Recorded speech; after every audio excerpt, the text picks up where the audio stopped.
एक समय की बात है। एक बच्चे का जन्म होने वाला था। जन्म से कुछ क्षण पहले उसने भगवान से पूछा, मैं इतना छोटा हूं, खुद से कुछ कर भी नहीं पाता, भला धरती पर मैं कैसे रहूंगा? कृपया मुझे अपने पास ही रहने दीजिए, मैं कहीं नहीं जाना चाहता। भगवान बोले, मेरे पास बहुत से फरिश्ते हैं, उन्हीं में से एक मैंने तुम्हारे लिए चुन लिया है, वो तुम्हारा ख्याल रखेगा। बच्चे ने कहा, पर आप मुझे बताइए, यहाँ स्वर्ग में मैं कुछ नहीं करता, बस गाता और मुस्कुराता हूं। मेरे लिए खुश रहने के लिए इतना ही बहुत है। भगवान ने कहा, तुम्हारा फरिश्ता तुम्हारे लिए गाएगा और हर रोज तुम्हारे लिए मुस्कुराएगा भी, और तुम उसका प्रेम महसूस करोगे और खुश रहोगे। बच्चे ने कहा, और जब वहां लोग मुझसे बात करेंगे तो मैं समझूंगा कैसे? मुझे तो उनकी भाषा नहीं आती।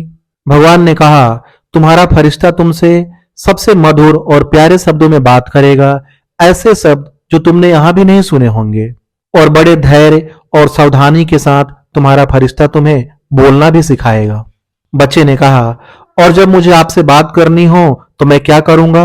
भगवान ने कहा, तुम्हारा फरिश्ता तुम्हें हाथ जोड़कर प्रार्थना करना सिखाएगा, इस तरह तुम मुझसे बात कर सकोगे।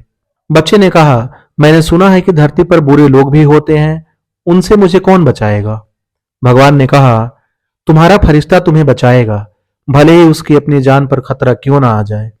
बच्चे ने कहा, लेकिन मैं हमेशा दुखी रहूंगा क्योंकि मैं आपको नहीं देख पाऊंगा। भगवान ने कहा, तुम इसकी चिंता मत करो, तुम्हारा फरिश्ता हमेशा तुमसे मेरे बारे में बात करेगा और तुम वापस मेरे पास कैसे आ सकते हो बताएगा। उस वक्त स्वर्ग में असीम शांति थी, पर पृथ्वी से किसी के कराहने की आवाज आ रही थी। बच्चा समझ गया कि अब उसे जाना है और उसने रोते रोते भगवान से पूछा, हे प्रभु, अब तो मैं जाने वाला हूं, कृपया मुझे उस फरिश्ते का नाम बता दीजिए।